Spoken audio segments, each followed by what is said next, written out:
My name is Chaim Neuhoff. I'm a clinical psychologist and director of community outreach for today's host, OHO. I'd like to welcome everyone for this training on creating enduring and lasting marriages. Tonight is election day. Those who did not go vote, I encourage you can leave this training to do that. For those who already voted, you're really doing what, by coming here tonight, you're voting for creating strong marriages, and we appreciate that here. The setup for this evening is going to be Rabbi Miller, who is a therapist at Tikvat Oel, is a community Rav, a large Khal space Mordechai, and he's also the director of the Anchor program for our co-sponsor, the Flatbush Community Fund. It's really a pleasure to have him. He was one of our many therapists at OHO who was trained by tonight's presenter, Debi. She is a world-renowned EFT expert, and we're going to begin with a few words from Rabbi Miller, speak for 10 minutes or so, and then our keynote speaker will be Debi, will speak for 45 minutes, and then we'll take questions both from those who are here live as well as those who are participating virtually. Just for those who are here live, if you're professionals, you like continuing education credits, there's in the outside table where they're giving out the books, there is a sheet you need to sign in and sign out to be able to get those credits. And without further ado, we introduce Rabbi Miller.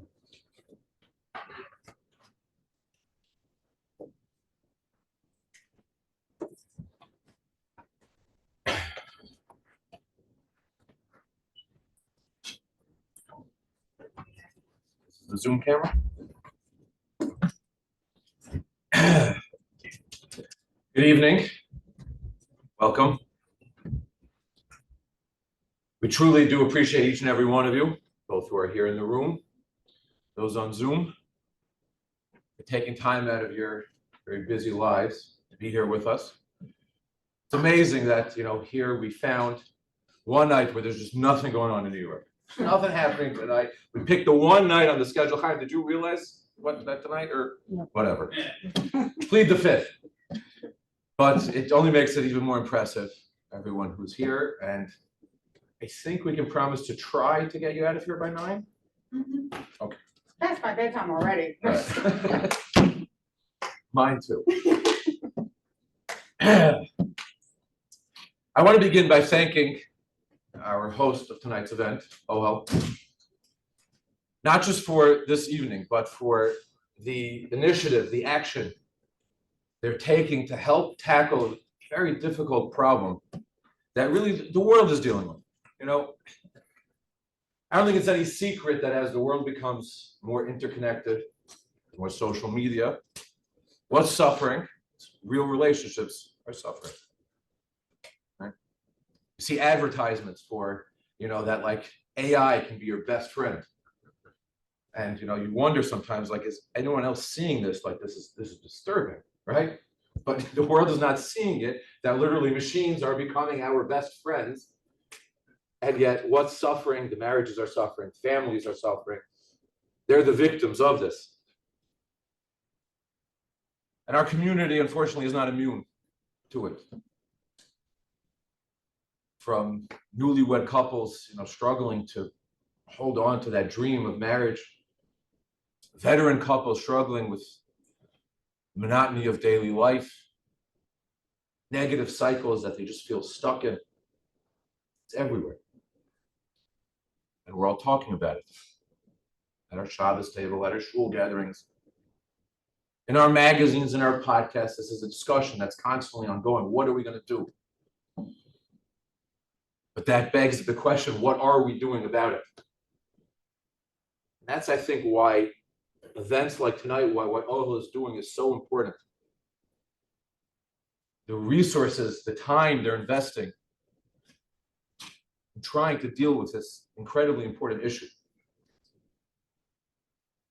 To the best of my knowledge, OHO is the only frum clinic, I can say pretty safely in New York, I don't know about Lakewood, but the only frum clinic that has dedicated an entire team to couples therapy.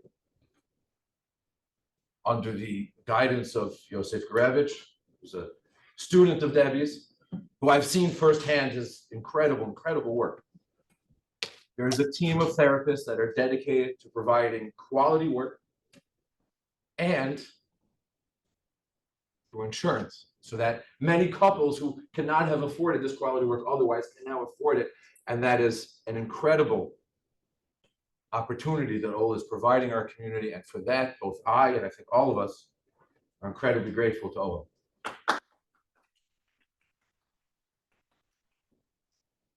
I'd also like to thank a co-sponsor of tonight, an organization that's near and dear to me, the Flatbush Community Fund.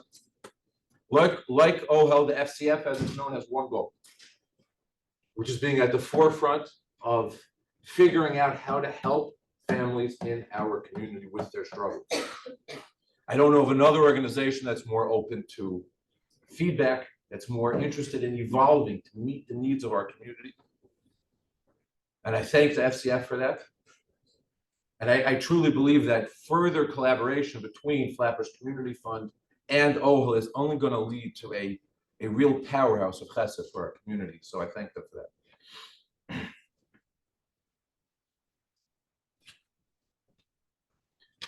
Now, please join me in welcoming our keynote speaker, world-renowned for her presentations and her remarkable work helping so many couples.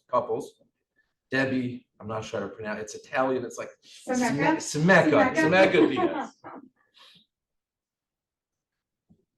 If you're wondering why I'm giving opening remarks for tonight, maybe you looked at the flyer and you saw some of my credentials. As I mentioned, Rav, only a few blocks away of a shul. I do work in the Flatbush Community Fund. I direct a program that I'm not going to talk about now. It's not the right time, but I'd love to speak about it another time. I'm a therapist here in Tikva, although any of you who work in Tikva may be wondering, I've never seen this guy before. Like, I've never heard of him, I've never seen him. You're not wrong, you're not crazy. I just started. I finally finished all those trainings. I think I finished all those trainings if I don't get another email that I missed one. But in Beis Hashem, you'll see more of me over the next coming weeks. But that's not my point. Getting to my point is that I think the flyer missed a really important credential, and the real reason why I'm standing here right now is that, if I may say so, from my standpoint, I consider myself to be a student of Debi's. I'm not sure if she accepts it, but I consider it. The question is whether I accept it. Thank you to my dear wife. See, thanks to Dr. Neuhoff, who deserves his own round of applause.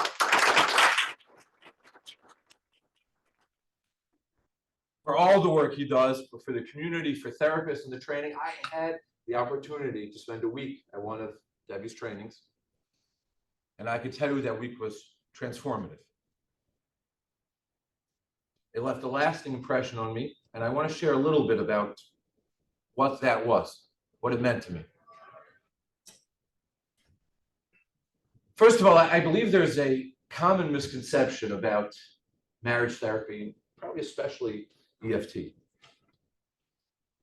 That's that EFT or marriage therapy is only for couples that are on the brink, that are in high distress. In fact, I asked my best friend, ChatGPT, I asked him, said, who is EFT for? And listed to me, he said, couples who are experiencing betrayal, have repeated negative cycles, in high distress. You get the idea. But I think that's a mistake. Where EFT truly shines is as a tool for even the healthiest of marriages. For the marriages that on the surface look great, they feel great. I'm not talking about marriages that are beautiful on social media. You know, the kids are all dressed perfectly and they're at the park, but as soon as they shut the door, things are being thrown at each other. That's not what I'm talking about. I'm talking about marriages that really work. They function. Mommy and daddy get along. They're happy. Everything works and it's just fine.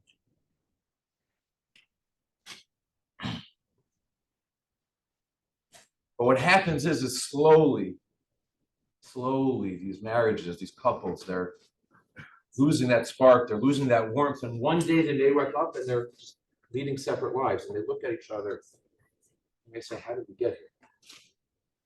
How did this happen to us? To our excited marriage that was full of life. Sadly, their marriage has become transactional. It works. It's a business relationship. It works great. Everyone's happy. But it's not a marriage. But why does that happen? What can we do about it?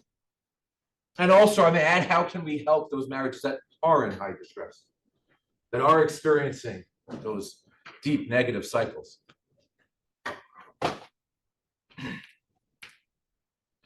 I should probably stop here and just give it over to Debbie. That should be a great introduction, but I can't help myself.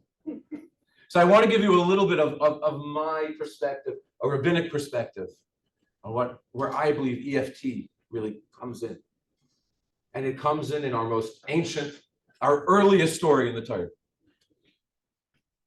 The story of Adam and Chava, Adam and Eve, in Gan Eden, and their struggle. See, Adam had everything. God literally gave him everything on a silver platter. As the saying goes nowadays, he literally had one job.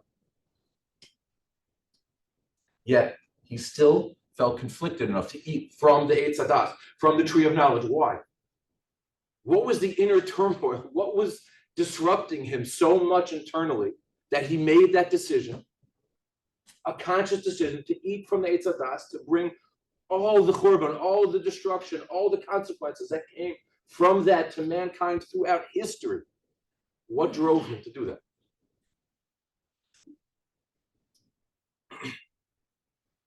And I want to share with you very quickly an idea from my wife's great-great-grandfather, the Alter of Nervardik Zichrono Livracha, Zecher Tzadik Livracha. And this idea I'll elaborate on a little bit, but we don't have time to go into all the sources, but trust me, it's supported by Khal. Adam and Chava faced a deep existential dilemma. They lived in the constant presence of Hashem, of God. Think about what that means for a second, to live in that constant presence. It's a blessing, no doubt, but it's also overwhelming. If they had our modern language, you might find Adam and Chava saying to Hashem, to the Rebbeinu Shalom, we need our space, right? Maybe if they were being a little more chutzpahdik, like back off.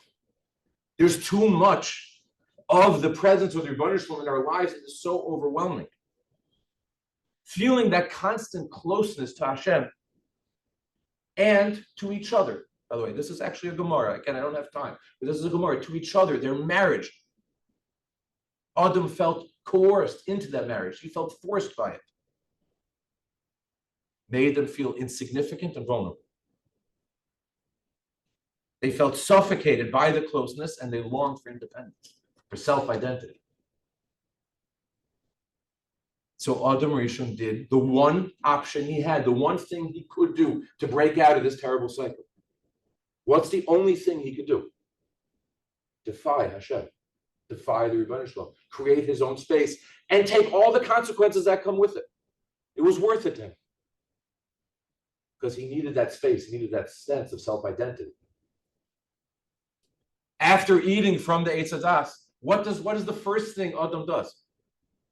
He hides from the Rebbeinu Shalom. He withdraws. He feels naked, he feels exposed, he feels vulnerable. And God asks him, why do you feel this way? I didn't tell you to feel this way. Where does this sense of busha, the sense of vulnerability come from? It's within you. You brought it here. And this story, the story of Adam and Chava, of Adam and Eve, reflects what is the eternal human tension. We crave connection. As the Torah says, the one thing that was not good about creation, everything else was great. One thing was not good. It was not good for man to be alone, to be lonely. And that's within each and every one of us that we crave connection. that desire to be with somebody else. But yet on the other side, we fear vulnerability. We fear that connection. We withdraw from it. That's exactly what EFT addresses. All relationships revolve around this tension. Our desire to connect versus our need for self-identity, to be independent. Some of us may lean more towards connection for whatever reason, some combination of nature and nurture. We lean more towards connection, and where we call that, or that person is what we might call a pursuer. Some of us will lean more towards self-identity, towards independence, otherwise known as a withdrawer. But we all experience both needs. I don't know if you remember, I discussed this with you at the seminar. You didn't agree with me totally, but it's okay. It's okay. That's okay. I think we all need it. It's fun. What EFT does is it helps couples recognize this cycle. It teaches each partner how to move differently within the cycle. The pursuer learns to reach out without being overwhelming. The withdrawer learns how to not be afraid of vulnerability and not get so defensive. When both partners do that, that is the key, that's the secret to building a relationship that has both peace and passion.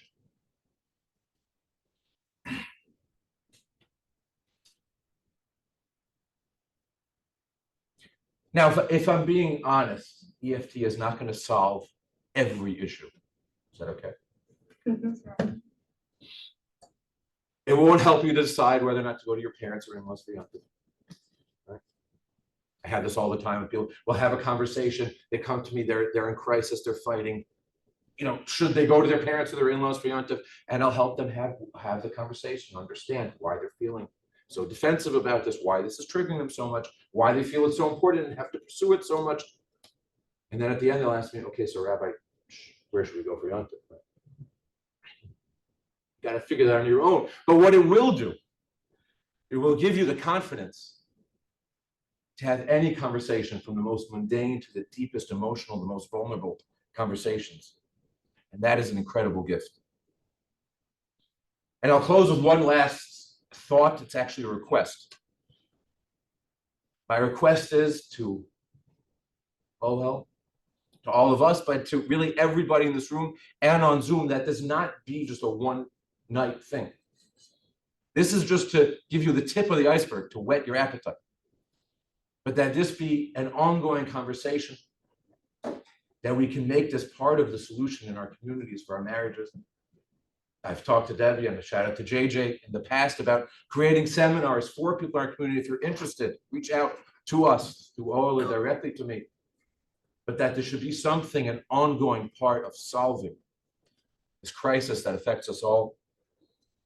And without further ado, I will hand it over now to one of the masters of EFT. It's all yours, Debbie. Thank you. Wow, he covered a lot there in a little bit of time. Sorry. I'm like, I got nothing to say now. No, I'm just kidding. How many of you are therapists here? Is pretty much everybody therapist? Okay, I'm gonna ask you guys. What's that? Yeah, coach. Yeah, I'm just curious. So actually, I'm gonna ask you guys to do something a little different. I want you to all take off your therapist hat. For what I'm gonna talk about today, I want your therapist hat put aside. I want you to be yourself in your own most important relationship as you hear me talk today. Can we do that? Can we try to do that? Are we getting some nods there? People are like, no, I'm not doing that. Let's give it a try. Thank you to OHEL for having me. Chaim, of course, thank you for the past 5+ years at hosting EFT trainings in New Jersey. Very grateful. That's what I met some amazing people that I just are near and dear to my heart. So when I was asked to come and talk about marriages, I'm like, oh yeah, that's my thing. I feel like I was put on this earth to help people in their couple relationship. For whatever reason, I got blessed with this most amazing gift within myself, that I believe that people are good. I believe that people can heal. And I believe that people, they just don't know what to do. They just don't know how to be in relationships. And that's why people struggle, because they don't have the key or the secret. And there is a key and there is a secret out there that brings us happiness, joy, and fulfillment. If we don't know what it is, we often feel disconnected and we often feel alone. So remember, no therapist hat. To my Zoom people, if you're a therapist out there, I want you to take off your therapist hat and I want you to be who you are in your relationship. I want to fall in love at 85, go on shuffleboard dates, and dance to hip hop from 95. We'd rock matching tracksuits and rope gold chains. We'd look like Run DMC, but in their old age. We'd take aerobics classes and wear bifocal glasses and eat at IHOP and hold hands at Sunday masses. And when it comes to the bedroom, well, nothing much would happen in the bedroom because we're 85. But we would still be down to take a walk or take a drive or sit and talk or have a drink, watch the passersby, ask each other why and how and who and where and when, and then we'd laugh and cry again about the people we had been. I would touch her withered skin and comment on how thin it is to keep in something infinite. And she would smile, sweet, and blush and tell me that I think too much. She's right, I think too much. It's always been a problem. Then again, that's how I made my green like the goblin. When I was in my 20s, I was eating top ramen, counting up my pennies, saving up to go food shopping. But now I'm 85, and somehow I feel more alive. I turn my hearing aid up and bump Jurassic 5. And when it comes to the bedroom, well, hopefully, every once in a while, she lets me knock her boots into the floral patterns of our bedpost, then hold her head close like death isn't chasing us, planning on erasing us and replacing us with better versions of us, reshaping us, remaking us, then recreating us with new identities so we can make new memories. Hush, little baby. Learn to walk and talk and think and lie and feel and fight and love and die and never get the answers why. She dips a joint of grass and wheatgrass and we get high. Her hair is silver as the moon in Miami sky. We still pop pills, but it's not the Xanax anymore. Whenever we can't sleep, we listen to the ocean flow. She got a Sound of the Sea CD for me from the Brookstone store, and ever since I've been snoring like a really good metaphor for snoring. Sorry, I go blank sometimes. What? I'm 85. I'm not complaining. I'm just happy that I'm still alive. And happy that I have my better half by my side, super fly. She doesn't look a day over 65. When I first saw her, I was totally in awe. She was classical, so I was like, yo, yo, ma. And that was all it took. A single look and I was shook. I fell for her like some loose shingles from our Spanish roof. And I'm a lover till she loses every last root and has to glue dentures to her gums to chew solid food. Ooh, now that's real love, dude. That's some push comes to shove love. Not when it's convenient, love. Hospital bed love. Feed her ice chips, love. Never leave the room, love. Sleeping in the chair, love. Pray to up above, love. Have to pull the plug. Miss her in my bones, love. Everything about her, love. Die within a month, love. Can't live without her, love. Love. The only reason that we are alive, and none of us should have to wait till we're 85.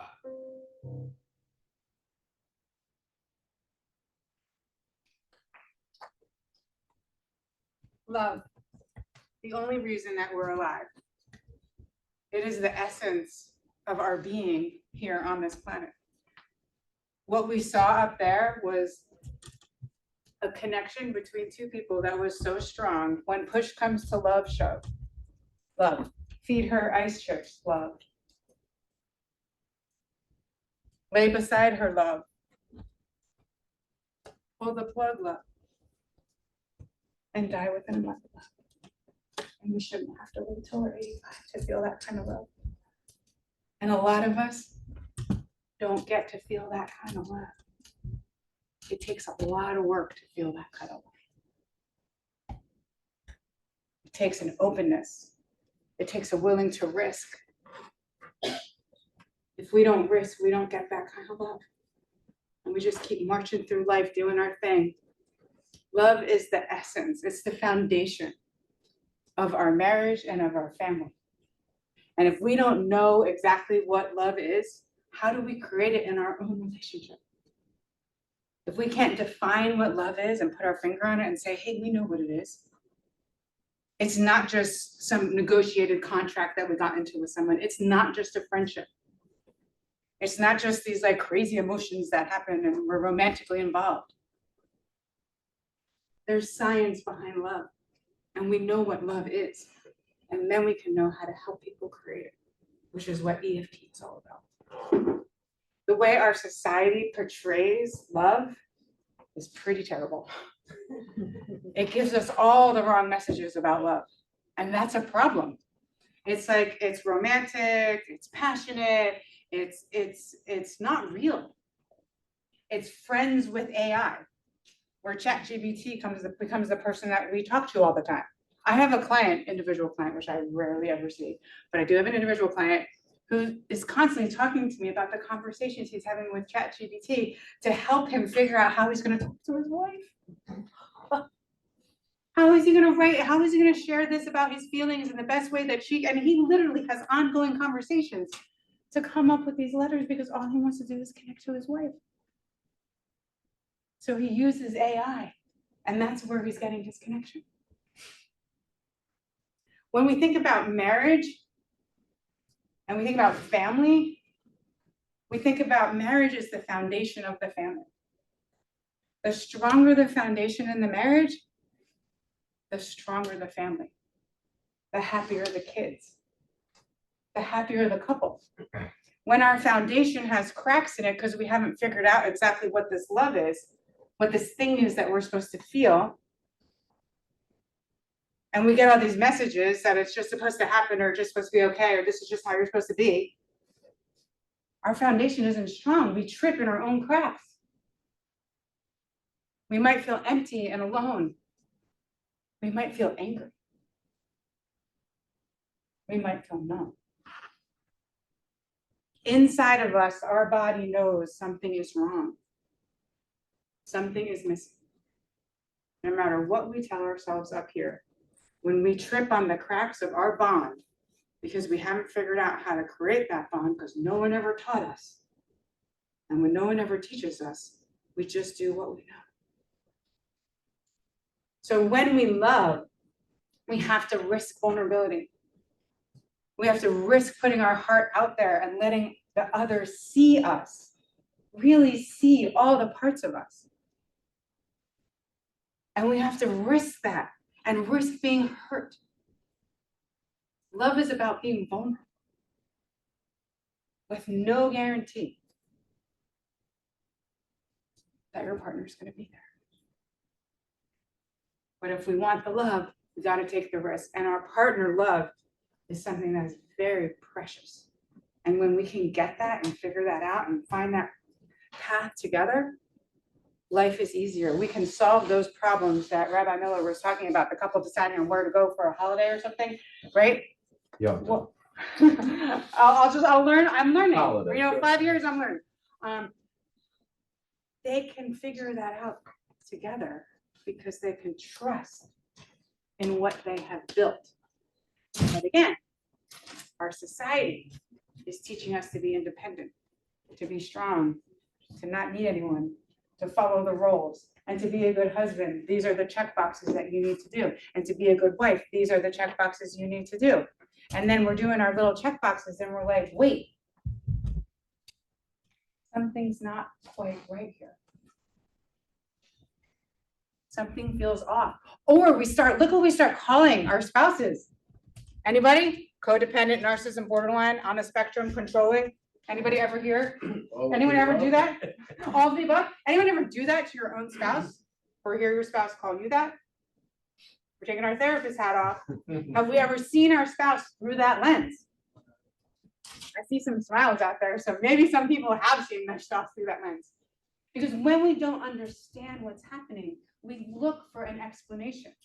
We look for a cognitive, rational, logical explanation why we're having these problems, why we're seeing these symptoms. And all those symptoms are pointing us in the wrong direction. They're pointing us away from connection, away from building our bond. It's about something's wrong with you because you have this diagnosis or this disorder, when it's not about diagnoses and disorders. 9 times out of 10, people come in my office where they've given all these labels and diagnoses, even to each other. And it's like, no, that's not what it is. It's about the disconnection of the couple. It's about there's so many cracks in their foundation and they're doing everything they can to survive and not fall through the cracks. And when you're doing anything and everything you can do to survive and not go tumbling into the cracks of your marriage, you might look codependent. You might look like a narcissist. You might look like somebody with borderline personality disorder because you keep falling through the cracks and you don't know what's wrong. And all you're doing is trying your best to survive. Because the pain of disconnection in our significant relationship is crushing to men and to women. It is crushing when we are disconnected from the person who matters most. Love is about emotional presence, emotional bonding, emotional accessibility. Love is about emotion. Love is not about logic or rationale. It's about something that's very precious and deep inside of us that we are all longing for. This is how we are wired as a human being, to long for this kind of connection, the person who matters most. Love is about attachment, emotional bonding, and presence. And when we've never received that, how are we supposed to create that? It kind of makes sense that a lot of people struggle. Because to me, this is the key. This is the secret, this is the answer. And yet, a large percentage of our society does not know the key and does not know the answer. So people are struggling because they don't know. It's about attachment. I want to show you this clip real quick.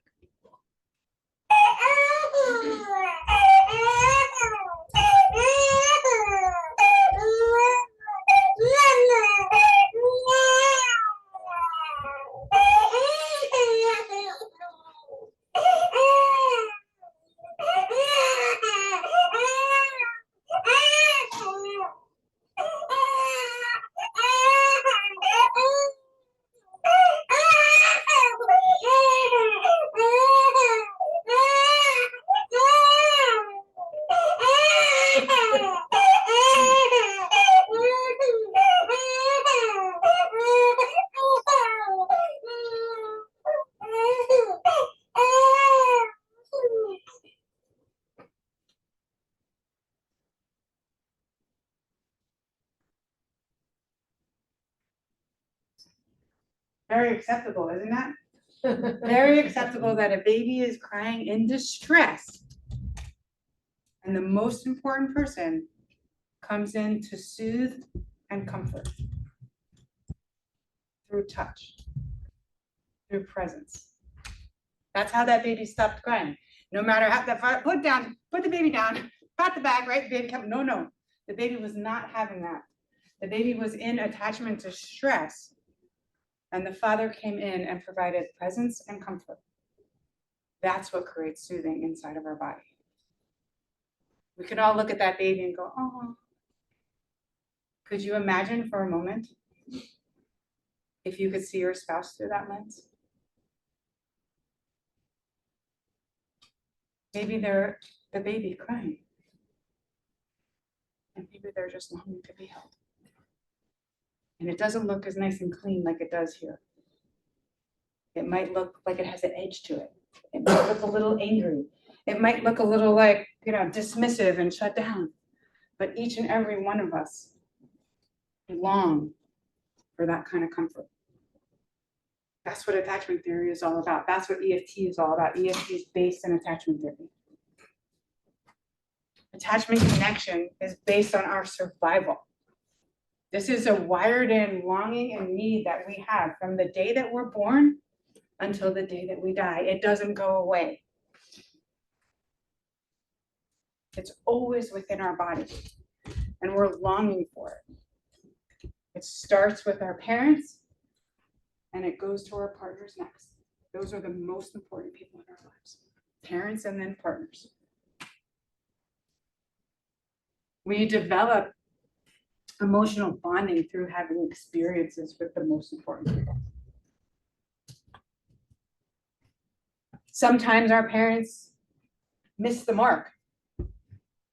And sometimes they can't, for whatever reason, show up for us emotionally. Maybe they didn't have parents who could show up for them emotionally.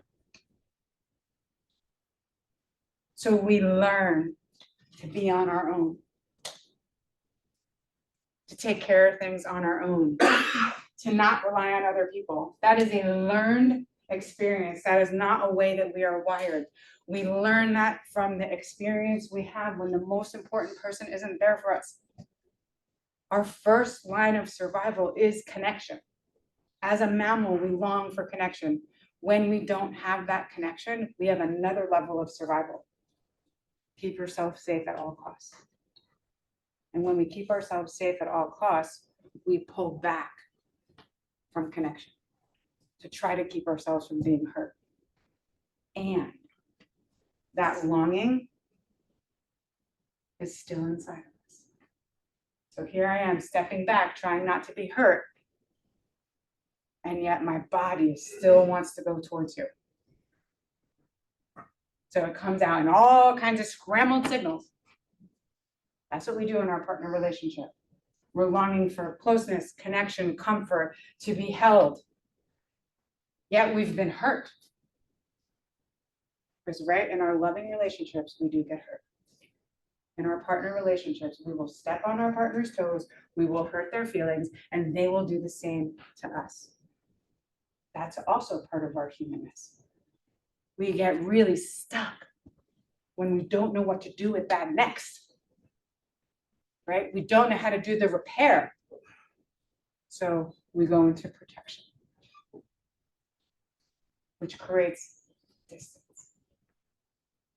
And when we have distance in the most important relationship, our body is in primal panic because of that wired in longing for connection.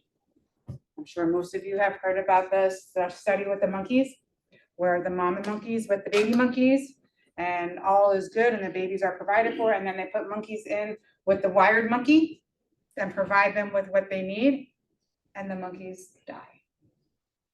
Because there's no mammal to mammal connection.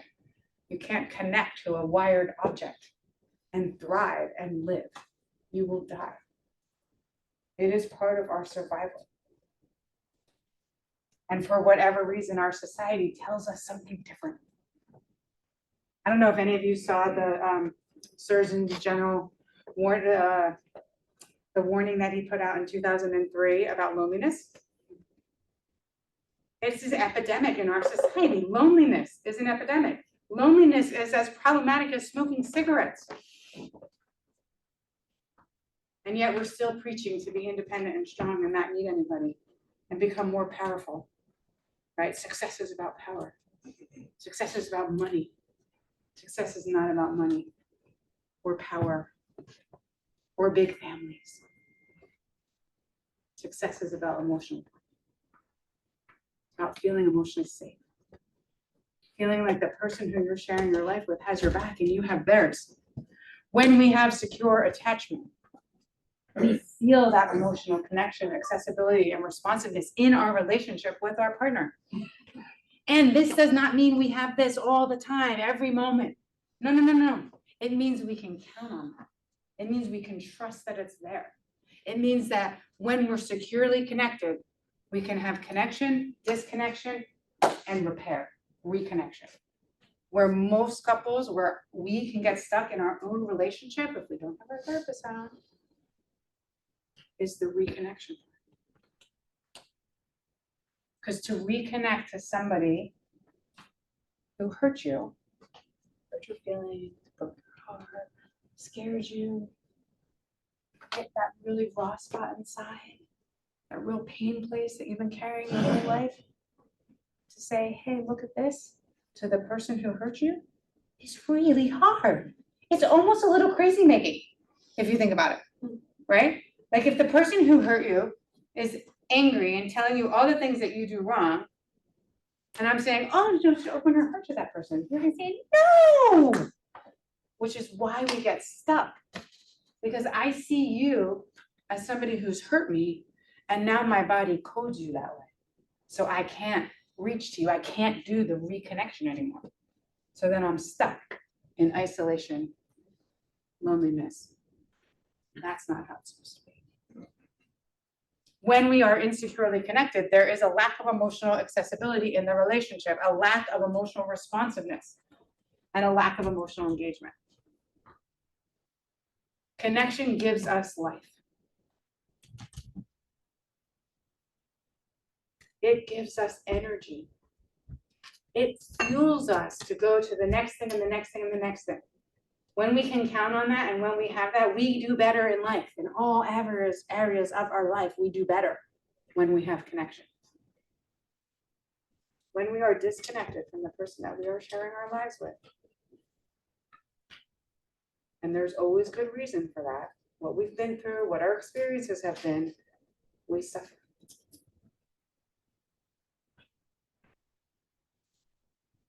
Deeper connection is about vulnerability. So let's hear, I love Brené Brown. I love what she talks about vulnerability. Let's hear what she has to say. I think the biggest myth about vulnerability is that it's weakness. I think a lot of people were raised to believe that. It was modeled, I think, certainly in our culture. We see that a lot, that to be vulnerable, to be open, to be exposed is to be weak. And the truth is, what I found in my research is that vulnerability is not weakness. In fact, I would argue that it's our greatest measure of courage. When we went out and asked people, what is vulnerability? We heard things like, vulnerability is the first date after my divorce. Vulnerability is starting my own company. Vulnerability is taking responsibility for something that went wrong at work. Vulnerability is sitting with my wife who has stage 3 breast cancer and making plans for our young kids. Vulnerability is taking my business public. The definition I use in my work of vulnerability is simply uncertainty, risk, and emotional exposure. Vulnerability is about the willingness to show up and to be seen, even when there are no guarantees. And it's interesting to me. One of the things that I thought was really interesting, I gave a talk, it's probably a couple of years now, and it was being translated by people doing American Sign Language. And they came up before the talk started and they said, are there any words that you're going to use a lot in your talk that we should know about that or might be different? And I said, well, I use the word vulnerability a lot. And they there were two of them, they kind of looked at each other and they said, oh, we do this for vulnerability. And I said, what does that mean? They said, it means weak in the knees. And I'm like, wow, that's not how I talk about vulnerability. And she said, well, there's only one other sign for vulnerability. And I said, what is it? And she said, and I said, oh, that's what I'm talking about. And so to me, vulnerability is our most accurate measure of courage. It's pretty powerful when I have 13,000 pieces of data collected over 12 years that I cannot find a single incident or story of courage that was not completely underpinned by vulnerability. I think the problem arises that there's so many little paradoxes with vulnerability, and one of them is that vulnerability is courage in you, but weakness in me. When I meet you, it's the first thing I look for in you, but it's the last thing I want to show you in me. And so I think to really put ourselves out there, knowing that if we do that enough, we're going to fail, I just don't think it gets more courageous than that.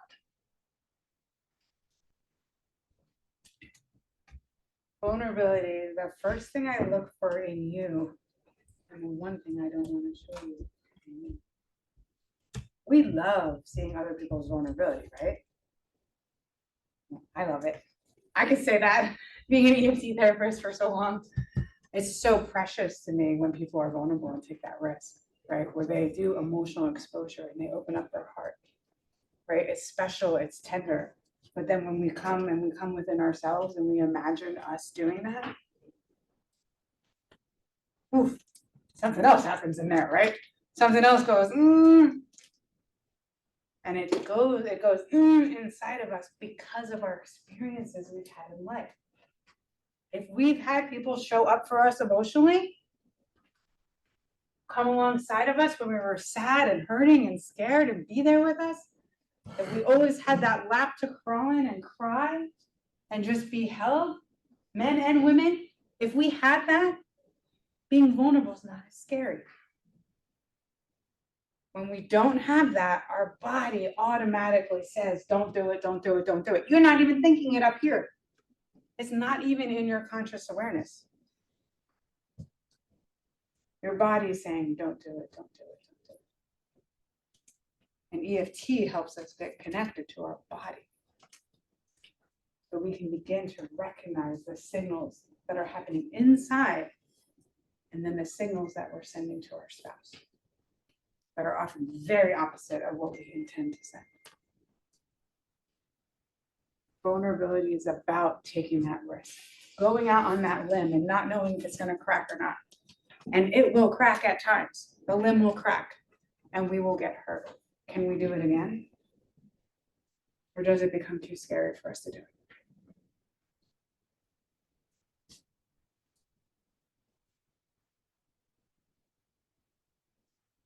What happens when we don't have this depth of connection in our relationship?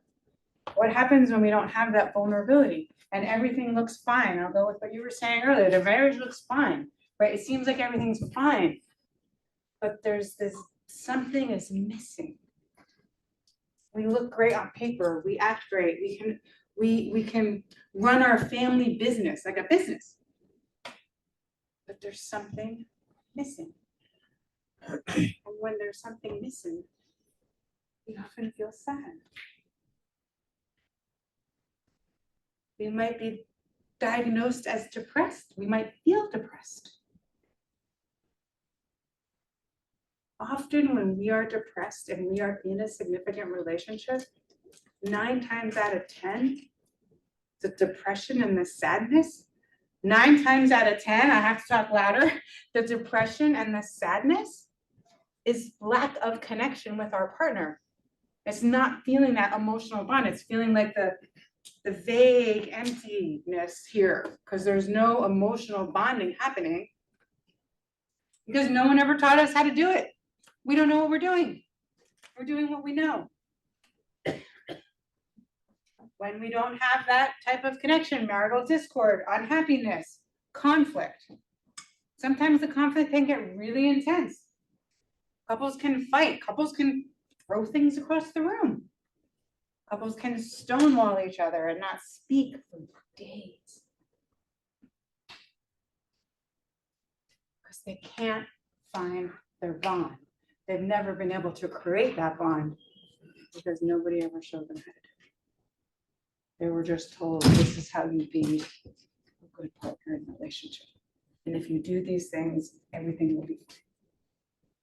Well, if on that list is emotional presence and emotional vulnerability and emotional accessibility and responsiveness, great. But then you got to figure out how to do that. Most people don't have those on their list of what to do and how to be. The family suffers. Kids act out. Kids are amazing. When we, all of us, were born into this world, we were completely innocent, emotionally attuned to everything, and very openly vulnerable, intuitive. We picked up on everything. That's how we're born into this world, that open to everything. And then we have experiences. And sometimes we have experiences, although as a couples therapist for almost 30 years, I have not found people who have this experience, but apparently they're out there somewhere where their parents actually respond to them emotionally.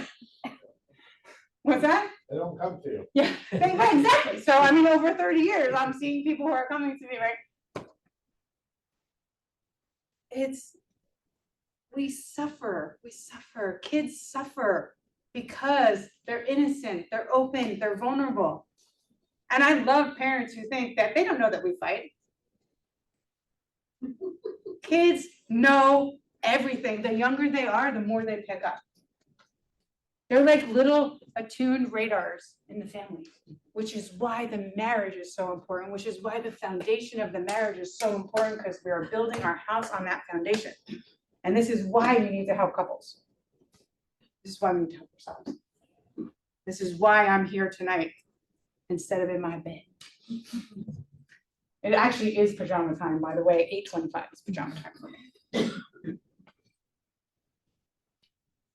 When we don't have this kind of connection, anxiety, stress, the more disconnection we feel in our most significant relationship, the more stress. We can't manage stress.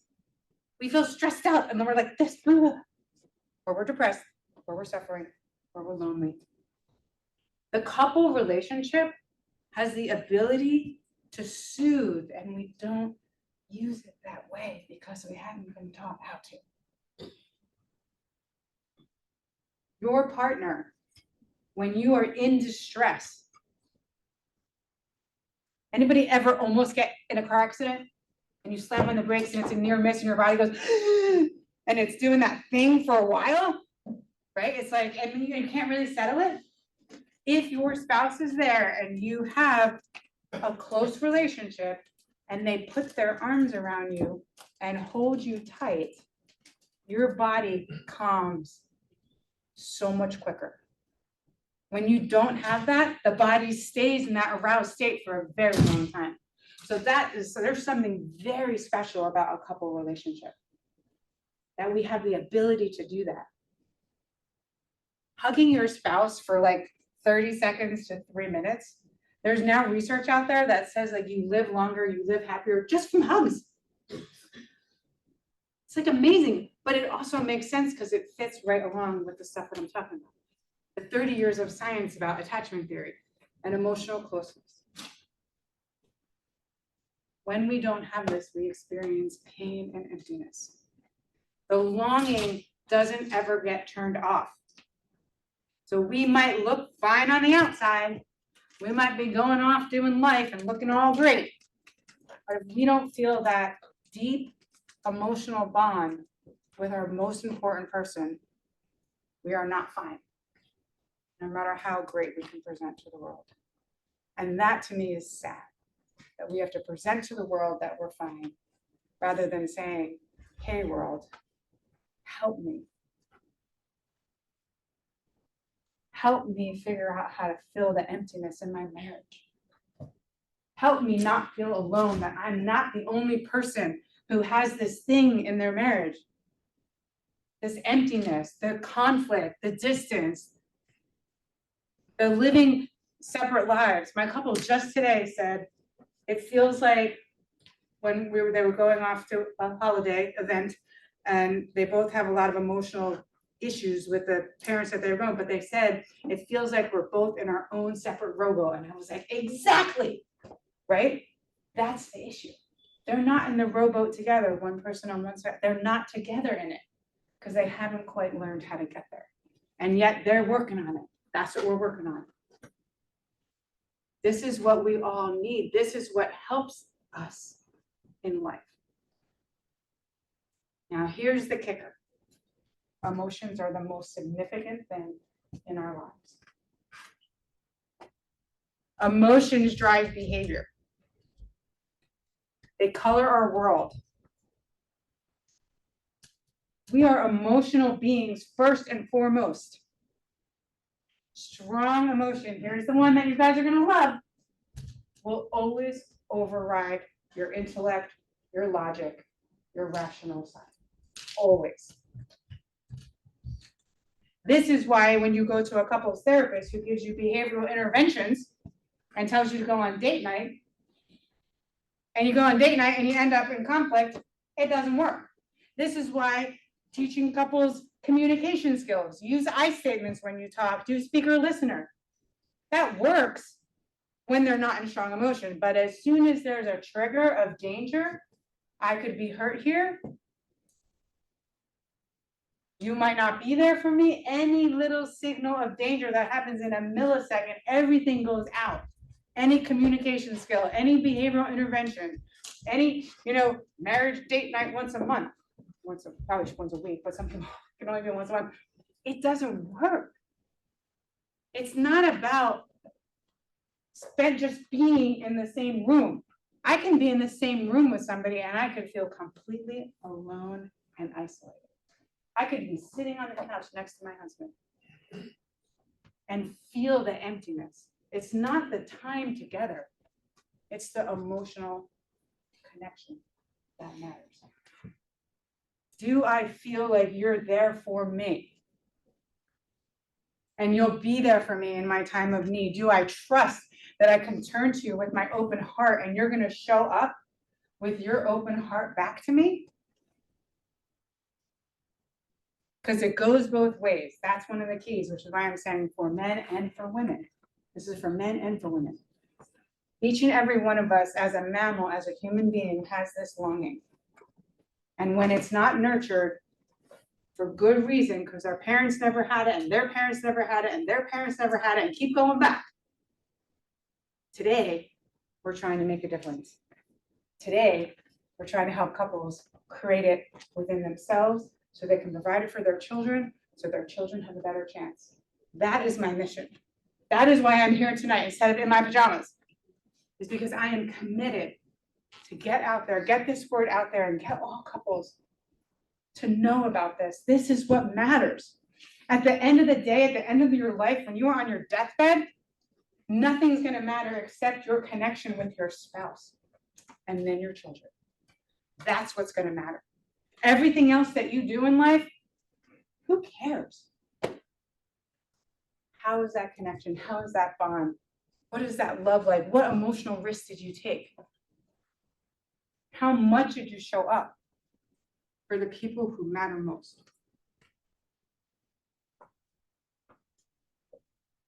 Am I making sense? Are you guys with me? Glad to hear it. So one of the things about emotions that's really, really important, and this is what couples fight over all the time. That's not what happened. You can't feel that way. My favorite thing is that's not what happened. It's like, who are you to say what's happening? Whatever you're saying is happening is your truth.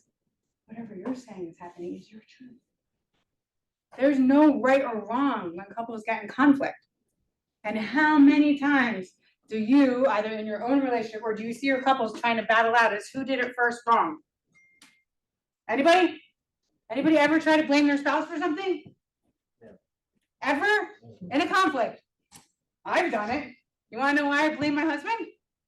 I blame him because I can't bear to be responsible for the problems in our relationship. So if I can push it off to him and he could be the problem, because being the person at fault in my most important relationship or possibly hurting my husband when I love him more than anything is crushing to me. So I'll just blame you. I'm not the only person who does that, by the way. I'm just the only person who will stand up in front of a bunch of people and tell you what I do.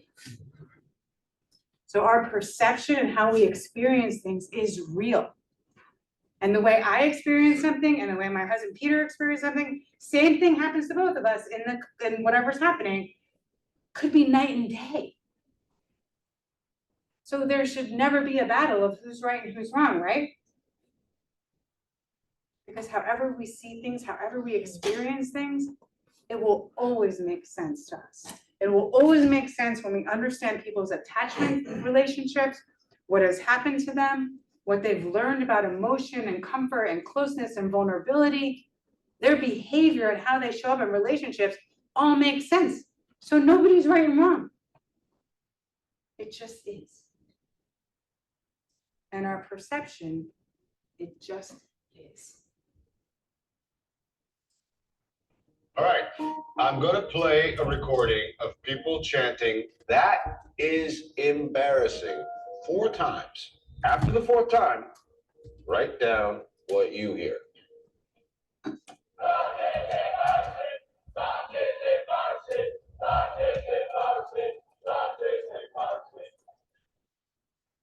Interesting.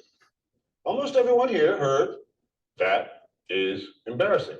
Okay, listen again and watch the screen. And when I cue you, write down what you hear.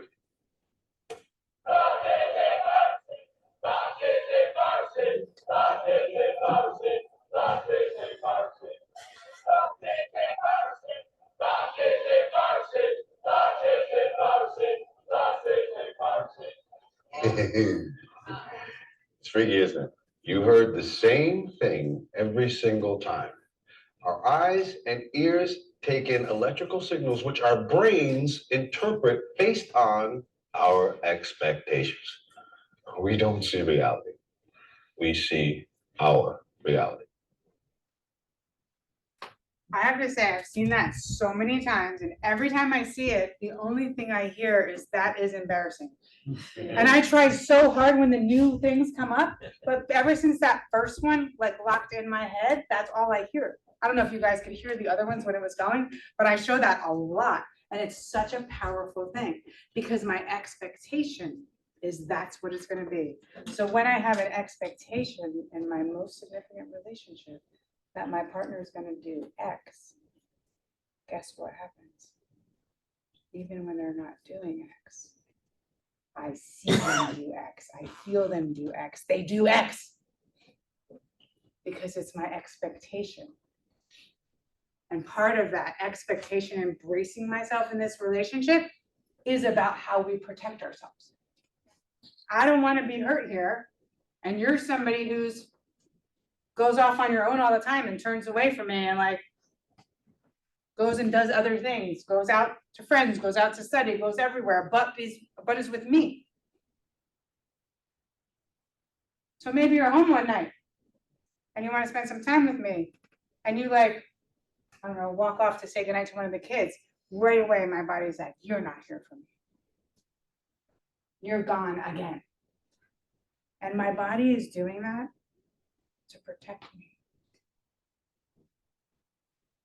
Crazy, isn't it? Our body tells us X is happening over and over and over as a way to protect us from being hurt. And yet, as long as I see you leaving me over and over again, or as long as I see you angry at me or telling me what I'm doing wrong all the time, I continue to suffer.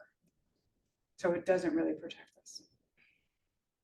The only way out is to learn how to go out on that limb, open up our heart and take the risk and be vulnerable and share the longing that we have in our body to be held, to be comforted, to have somebody show up for us and be there with us in our sadness or our fear or our shame.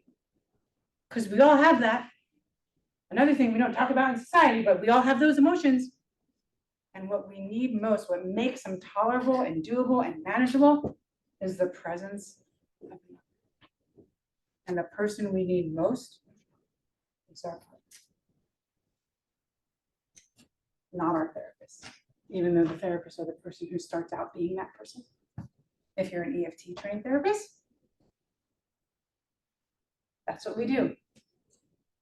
We show up for people in an emotionally present way to explore with them what's happening in here, not what's happening in here. This is a protection. Your brain, your logic, your intellect is a protection from emotion. EFT therapists want to come alongside you and help you unpack your experiences that you've had, the pain that's in your body, and show care and comfort and empathy so you can create healing in this most important relationship. So we can fill the cracks of the foundation of the marriage. And we can have people have new experiences, new emotional experiences. It is through emotional experiences that we change, not through insight, not through behavioral interventions. It just doesn't work. and EFT therapists create new emotional experiences for couples to create healing. Some couples don't even know, they have nothing. They have no experience of what this is. It's like foreign. We're trying to teach people a foreign language because they have none of it in here. Maybe somebody has like a little piece of a foreign language and knows a phrase or two. But because of our society and the messages that we get in our society, a lot of us don't have too many phrases in here of that foreign language. So we're starting from scratch with people.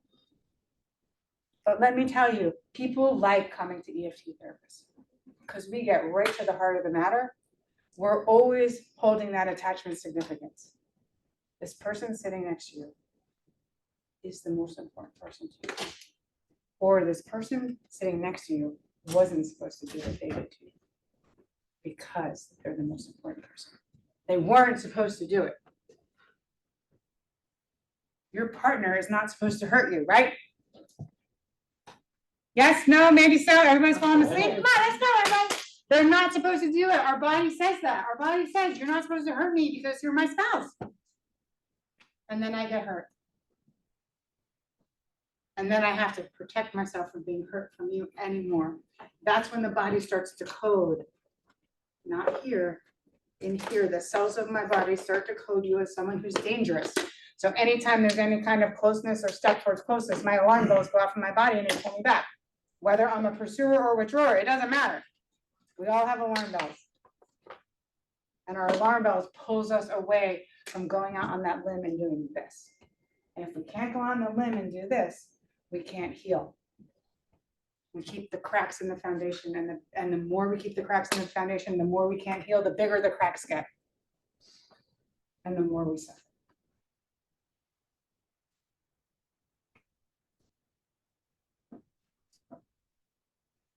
EFT is all about helping people. Helping them see the cracks in the foundation. Embrace the cracks, embrace the emotions, the fear, the pain, the longing, the suffering, the shame, exposing it with care, empathy, acceptance, love. Creating safety so couples can learn how to fill their own cracks in their foundation. So they can learn to be emotionally present, accessible, responsive, and engaged with each other. And when they can do that, they can solve all those other problems. They don't really need us anymore. They still like to come to us, by the way. But they can do it on their own because they can trust in their foundation. Their foundation is now strong. Lots of people just don't know how to create the foundation. Lots of people. Questions or comments from you guys, I'll take. There's my contact information. I do want to say, Rabbi Miller made mention of it, the workshops for couples. Oh my God, my passion for doing this, I can't even tell you guys. If I would just win the lottery or something, I would just go around doing these for free for every single couple. Because it's not just the couples who are in high levels of distress and conflict and talking about divorce that need this, it's everybody. I run the workshops 4 times a year. I would do it once a week if I could, for free, if I could get couples to just come and get this information, to get the feeling. What happens at my workshops is couples have new emotional experiences with each other. They get a felt sense of what their relationship could be like. They get a good understanding of the pain and the longing that they both have. Couples have breakthroughs, massive breakthroughs. And guess what one of the most significant things about this is? As a couple, you are not alone because there are other couples there and you start to realize, oh my gosh, they're suffering too. They're suffering too. They have problems too, or they don't know how to build emotional bonding either, and neither do they. Oh my God, I am not alone. We are not alone. And that is powerful. And you don't get that when you go to therapy once a week for an hour. You still feel like you're the only couple struggling with this. And there's something super powerful about them. So I'm on a mission to do as many of them as I can before I retire. Thank you, guys.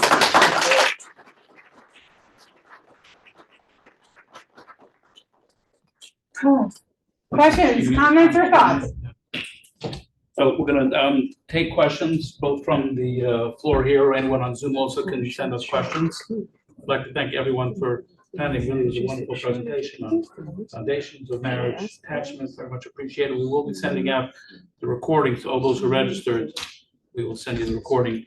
And for those who are here live, we have flyers of our own. We have 9 therapists here who are trained by Debi and receive ongoing training and who are experts in EFT couples therapy, and we invite you to inquire about that service. So I'm going to start with a question that came in for Zoom. Oh, okay. Okay, does a person's attachment style only form at childhood, or might it begin at the onset of each relationship?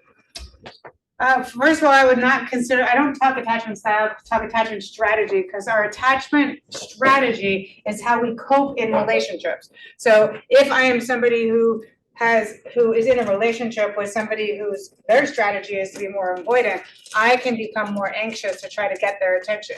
If I'm in a different relationship with somebody who's much more anxious, I can find myself having a strategy of being avoidant. The good thing about attachment strategies is they can evolve and change throughout relationships. So what you are born into or with or whatever you've developed as a kid doesn't keep you locked there for life. We are beings that can evolve, and through new experiences, we can shift that way of coping. When we're in insecure attachment relationships, we only have a few options. We're gonna get anxious, we're gonna get avoidant, or if we experience trauma, we're gonna be the fearful avoidant. That's it. Those are your options. So based on the relationship, we can change, which is good. We love that. We can change. If we can't change, and then we can't heal. Yes. Could we put our therapist's hat back on for a moment? I don't know. Do you want to? And You can. can you share a specific technique with us that you would use in session?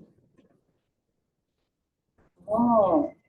I see that you're asking questions. There must be something happening for you right now about what's going to be like when you sit with your clients tomorrow.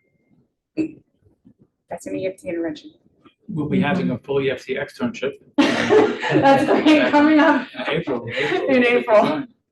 I mean, it's like what I just did is I just kind of said what I saw. Like here you are asking me this question about something which tells me something's happening for you, right? You're with your couples. I want to put my hat back on because I want to help my couples or my client. So can you give me something, Debbie? And so what I just gave you is noticing what was happening for you.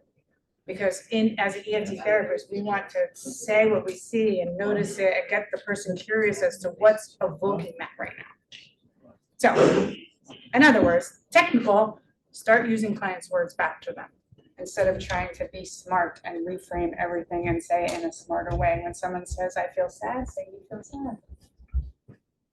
When they say, I'm really angry, you say, yes, you're really angry. Don't change it to mad.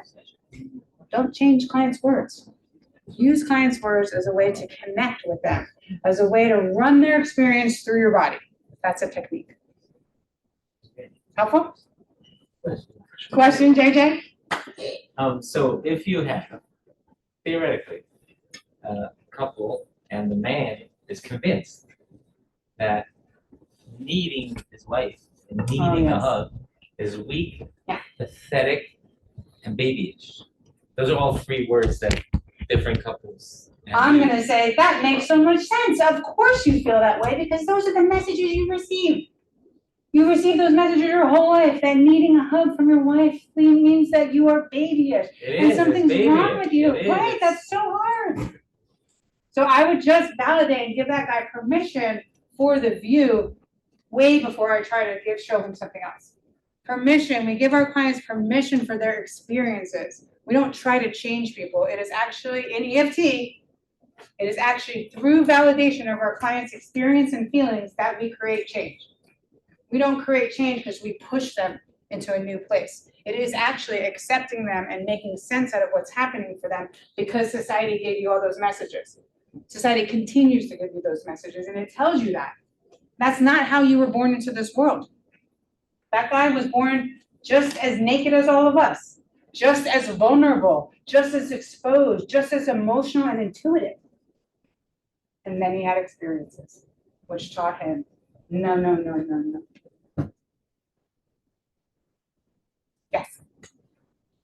I'm trying to understand if the thing that you're saying is that all issues stem from experiences as opposed to, let's say, discrepancy. What does EFT do with, let's say, needs discrepancy, where everybody has needs for connection and everybody has needs for separateness, but their needs are not necessarily aligned?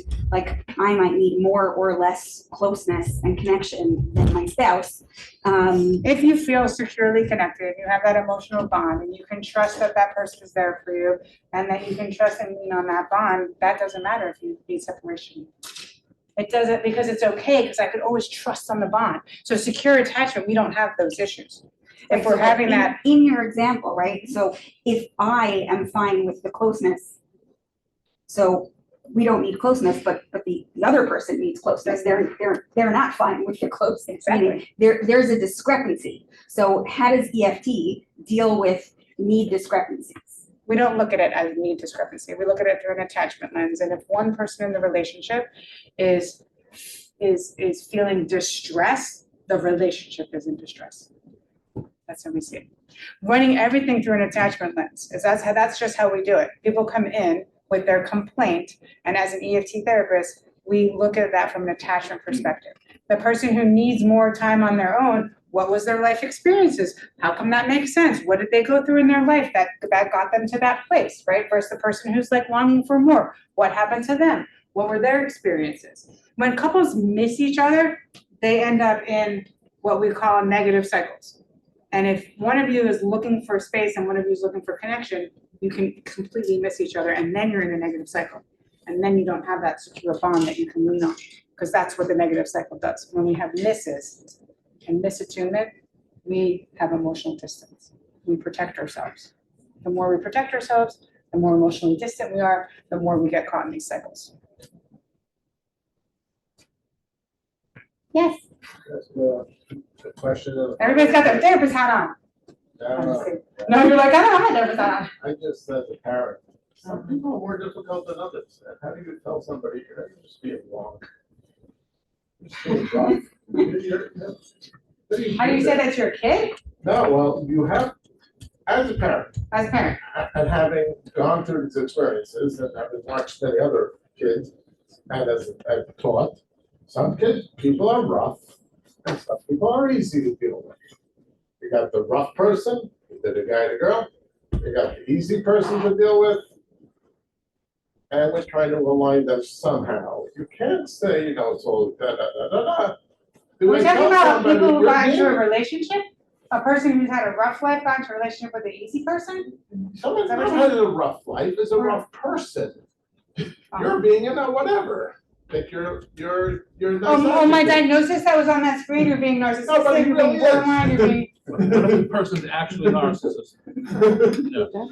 So, I do not see that because I've been an EFT therapist for 30 years, right? It's like, that's what I believe in. Narcissism to me are symptoms of attachment distress. Borderline personality is symptoms of attachment distress. We do not diagnose in EFT. We don't pathologize people's symptoms. We run it through an attachment lens to help us understand how they developed that system. So how did that guy get rough? Because if this guy's rough and this person's easy, guess what? It's this person's fault. And the more it's this person's fault, the more they're in a negative cycle. So we zoom out and we try to look at the way they're impacting each other. Because if you're the bad guy and you're the good guy, there's emotional distance in the relationship. As a follow-up question. Yeah. Can you imagine teaching EFT techniques to 50 to 100 people at a time? Could I imagine? So could I imagine providing an emotional experience for 50 to 100 people? Actually Yes. teaching like couples therapy to 100 people at a time. So what I guess what I'm struggling with is the word teaching and technique. It's like, can people experience what EFT is in a big group of people? Not like something you did today, but to actually Teach them.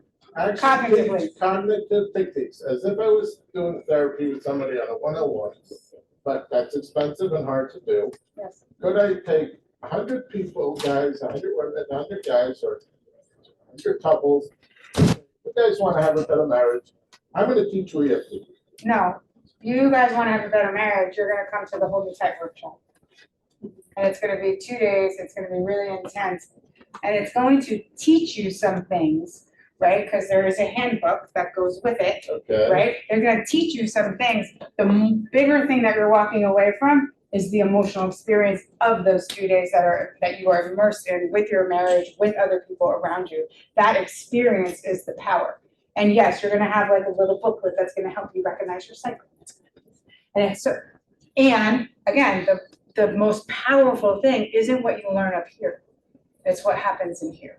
That's what I'm trying to say. The body, the emotion is the most powerful thing that creates change. So does that kind of help a little bit answer your question? Yeah, I don't know enough about the workshop to understand. I get it. That makes sense to me. Yes?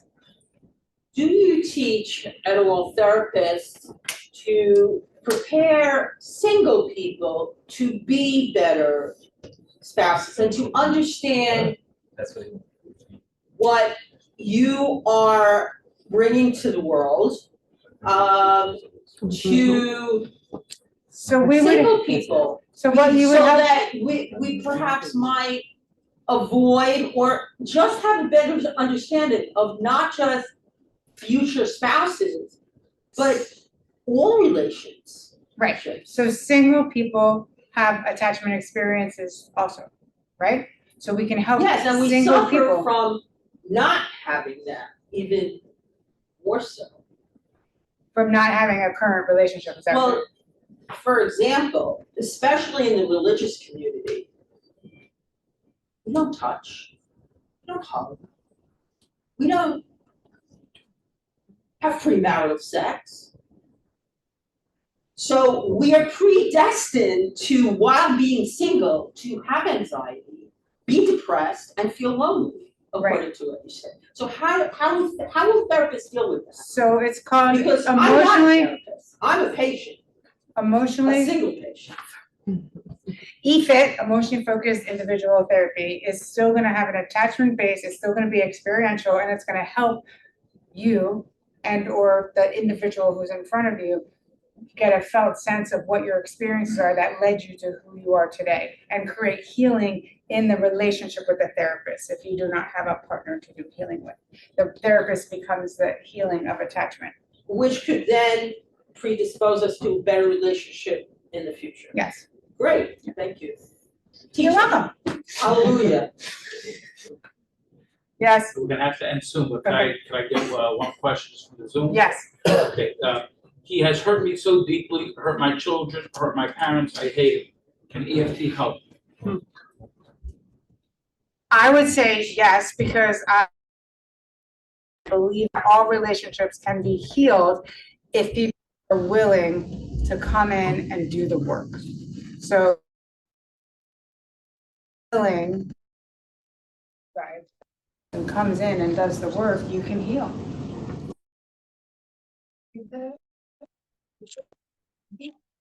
We have the ability. Could there be a ton of blocks along the way and a ton of resistance because it's super scary and dangerous to trust somebody who's hurt you so deeply? Yes. And in EFT, it's a systematic chipping away at the blocks to create enough safety so people can learn to take vulnerable risks again, which builds the relationship. Yeah. Okay, thank you. Okay. Would like to get in touch with Debbie, feel free to reach out to us, or feel free to, anyone like to follow that. You can send an email from, the OL email address, and feel free. I have one more thing I need to say for those of you who are scientific people who need research. I put it up there and I forgot to say.